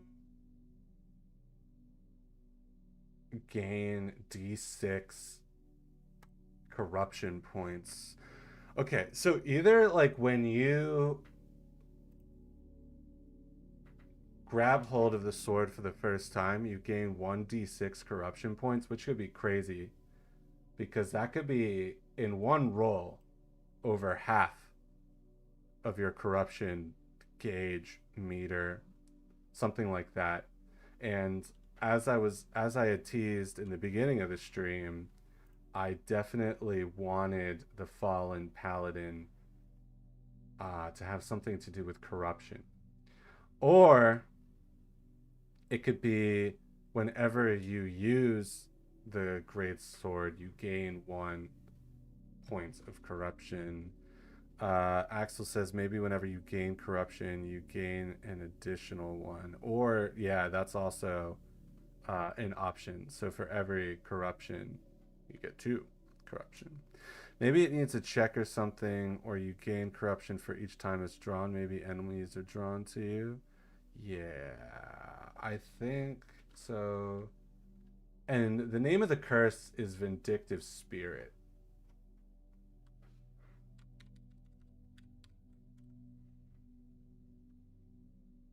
So let's see here. Vindictive. Having or showing a strong or unreasoning desire for revenge, grudge bearing, resentful, ill disposed, unrelenting, unrelenting smite, malicious, malevolence, baleful. I like Vindictive Spirit, so like playing on that with the corruption, because once you reach 10, you lose all humanity, and then you kind of like become. Oh, okay. All right, chat. We're cooking. So something adds to your corruption. Like that is for sure.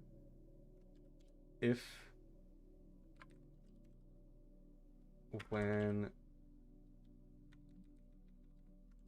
if you reach 10 corruption while wielding this blade, you are consumed with the fallen Paladin's vindictive spirit, possessed with a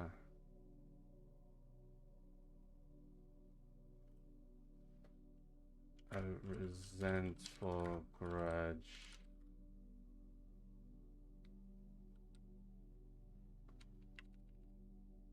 Basically becoming.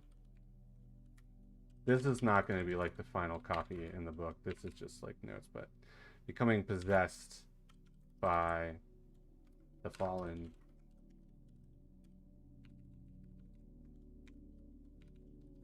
Paladin. So I think this could be really cool, and we could go two different. Oh, dude, Baleful Blade is pretty sick. Oh yeah, this cooking stream is well seasoned. I agree. This has been a fun stream. Baleful Blade is almost too good, dude. The Baleful Blade. Ugh. Dog, that sounds so fucking cool. I almost feel like, let's see.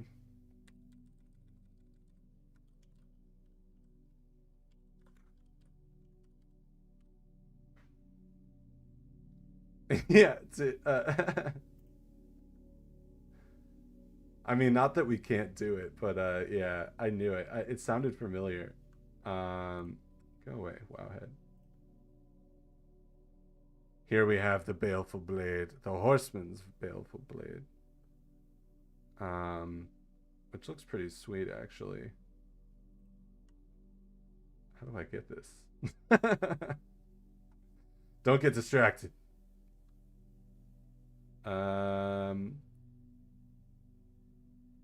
Oh, dude, you summon pumpkin soldiers to burn your foes. Alright, I'm getting distracted by Warcraft. But yeah, and I'm pretty sure the Baleful Blade is in Elden Ring.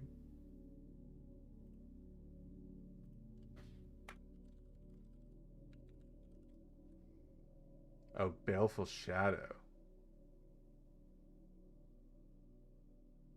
Yeah. But it is a sick name. I'm curious, do you use any programming specific to make dungeon maps? That is a good question, Axel. I don't really, but dungeon. Oh, I was saying Dungeon Scribe earlier, but Dungeon Scrawl is usually what I go for these purposes. Too good to not already be taken. Yeah, exactly. But that doesn't necessarily mean we can't use it, but I don't know. As soon as I heard it, I felt like I'd heard it before. But yeah, to answer Axel's question, so app.dungeonscrawl.com, or if you just Google Dungeon Scrawl, it is a very useful tool, very easy to use. And as you can see here, it just gives you a grid, and you have these different tools at the bottom here. So you can do rectangles, hexagons, polygons, the pathing tool, and yeah, you just basically hold down like that, and you can start making dungeons. And then there's this like door icon that you can use. And then I'm almost positive that you can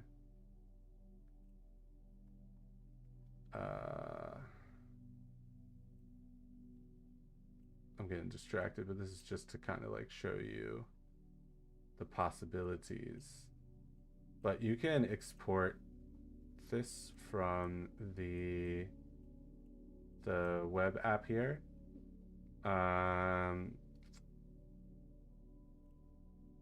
Into like a PDF or an image or whatever, and you can import it into Roll20. So yeah, Dungeon Scroll. Axel says the only issue with Dungeon Scroll is you need a subscription to use the map made there commercially, from what I heard, which is fair. Oh, really? I don't know if that is fair. Well, I don't know. Who am I to say? But you have to be subscribed to use the map commercially. So you can sell the map that you made with Dungeon Scroll, but only if you're subscribed. But what happens if you unsubscribe? I don't know. Anyway, I'm sure there are other programs out there. But to be honest, I use my wife's iPad and Procreate on my wife's iPad to kind of sketch things from scratch.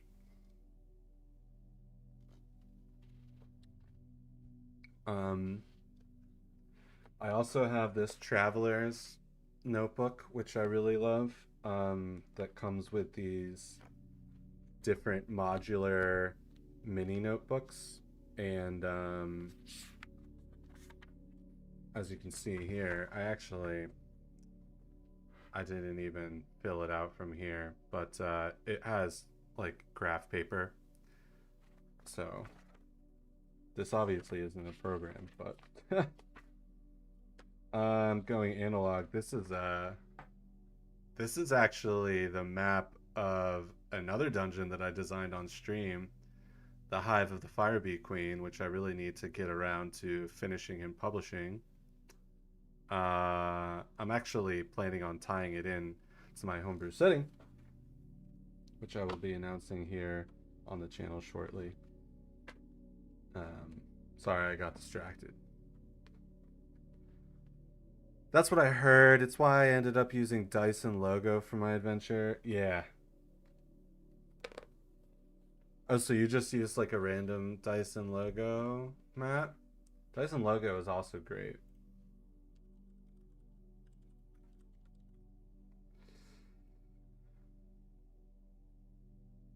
I've used Dyson logo maps for my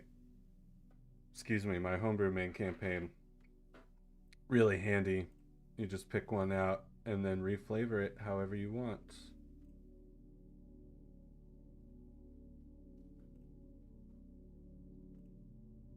Although, isn't this Dungeon Scroll?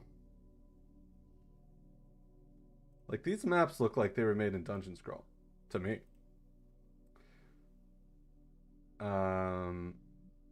I guess I could be wrong, but I guess maybe he pays for the Dungeon Scroll subscription so we don't have to. All right, anyway, I digress. Guys, we've been going for 2 hours. It's midnight here in Japan. I'm starting to get kind of sleepy. I do want to kind of review what we've got here. But I definitely think we've got like the bones for a very solid adventure. And also, I am moving apartments next weekend. So I'm not sure if I'm going to be able to stream next Friday because, oh my God, there's an ambulance going by. I don't know if you guys can hear that. But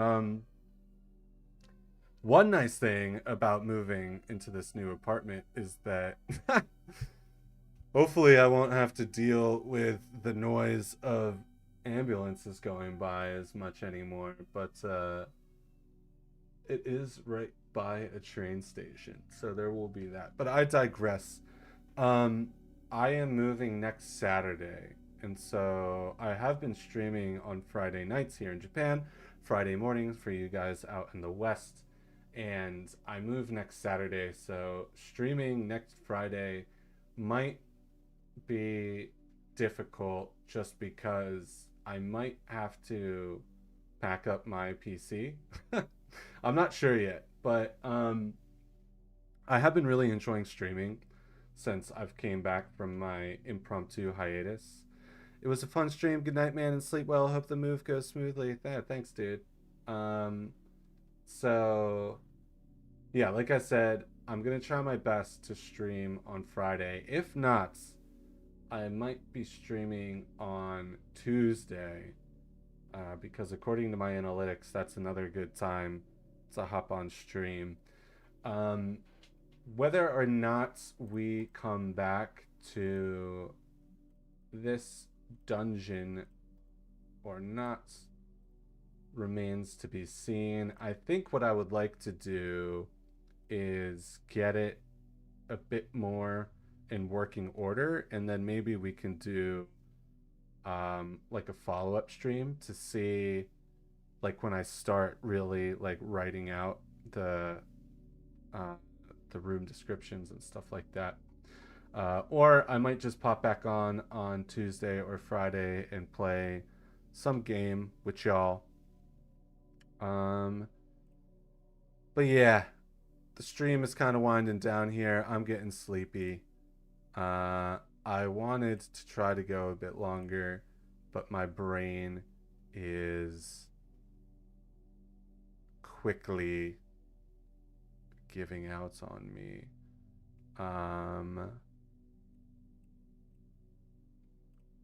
Here for the long haul, man. Is there a working map or in the Discord for working on this dungeons?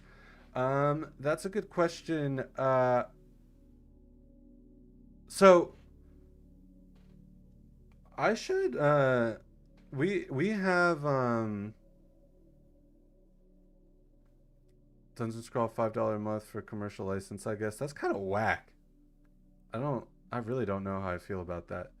But I guess for our Discord, I could make a channel, like a dungeon design channel. Or we could just use the TTRPG general channel for more ideas for this. And then what I can also do is take all of this and put it into a Google Doc. And obviously, I won't make the Google Doc editable, but maybe I'll do something like that. But yeah, if you guys want, I will come back to this maybe on Tuesday, and we'll keep working on it. Since it seems like we're enjoying the process. But between then and now, I will try to get this cleaned up so it's a little bit more concise to work with. But I am vibing with what we've got so far. We've got this idea of, so basically, one last thing that I wanted to mention for the VOD and for anybody else sticking around still listening.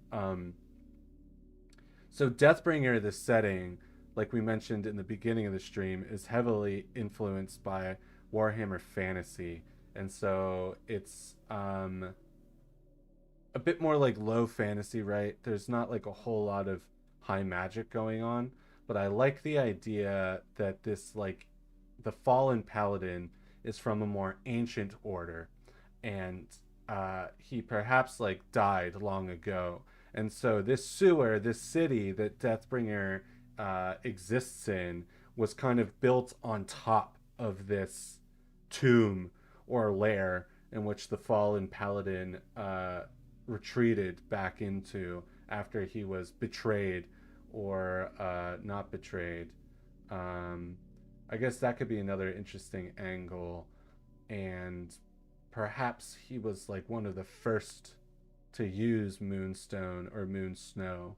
So I don't know. That's also something to think about. But yeah, my dudes, thank you so much for hanging out. I had a great time. We got a lot written down.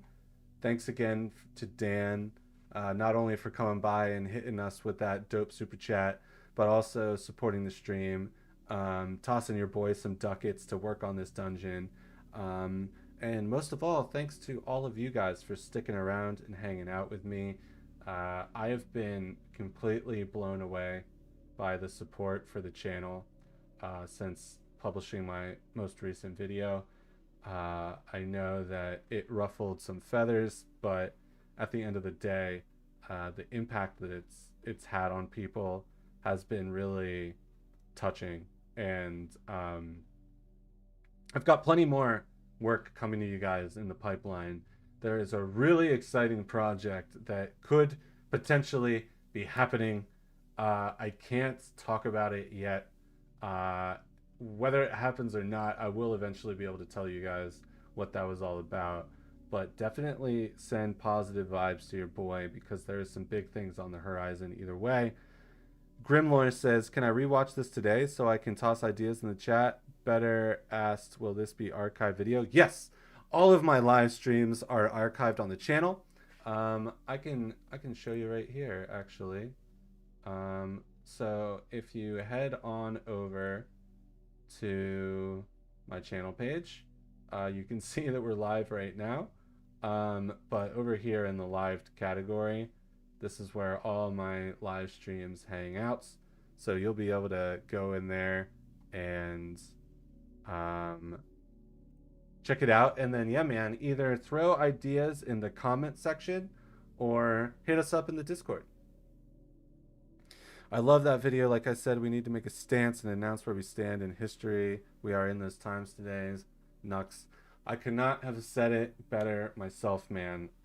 Unlike the fallen Paladin, I have thought long and hard about the way people are treated and the views that some people have and push and share, and essentially just the way we treat each other doesn't always sit right with me. And I said this to my beautiful wife. I say this to my friends and my family. When this all shakes out, when this is all said and done, I want to be able to sleep knowing that I stood up for what I believe in and I'm on the right side of history. And so I do want to kind of move past that particular topic. It will more than likely come up in future videos, but I definitely don't want to become a drama channel or something like that. I've had several people reach out to me and kind of jokingly with love, but say things like, "Oh, or is Paladin Pros a drama channel now?" Or "Am I friends with a drama YouTuber?" Stuff like that. And stirring up drama and creating discourse is never ever going to be the goal on this channel, right? We are here to explore a more creative lifestyle through the hobby of tabletop role-playing games and other role-playing games. And I'm working on a new video, and I guess I'll let you guys know. The working title is AI is the problem and D&D is the solution. So I've already started work on my next video essay, and it explores the kind of explosion and boom of generative AI these past like year or so, and the worries I have about this overwhelming adoption of generative AI and how it affects all of us as people, kind of how it affects the internet, the dead internet theory, and how I feel TTRPGs like D&D and really like other games are going to be more and more the antidote to this digital blight that is spreading. Onward and upward, homie. RPG is the happy place. Great topic choice, man. Thank you. So yeah, that's the next video essay I'm working on. I've always wanted to be a video essayist. I don't know why it took me 3 years to get there. I guess I always just kind of felt like I wasn't sure if anybody would care. But if you guys are any proof, obviously there are people out there that care, and it just means so much to me. And beyond the video essays, I have been working on my own homebrew RPG setting compatible with 5e and other of your other favorite role-playing games. and I am working on a big announcement for that coming up very soon. So you guys will be able to follow along with that. I will be launching a Patreon, etc., to kind of log that journey. If you build it, they will come. Absolutely, man. All right, guys. Thanks for hearing me out. As I said, probably one more stream before I move, and then my train of thought is all over the place. My ADHD meds have well and truly worn off at midnight here. But the last point I wanted to make, one thing that I'm really excited about moving is that I will be able to kind of reset up my new office from the ground up, specifically with the YouTube channel and streaming in mind. So I'm gonna have like a new set, and as soon as that's all set up, I'm gonna be streaming multiple times a week, as well as trying my best to put out a video once a month or so. So long form videos once a month or so, streams whenever I can, a new book on the way, and another really big project that I really hope comes to fruition. We're just gonna have to wait and see. But yeah, I love you guys. Do not forget to be kind to yourself and to those around you.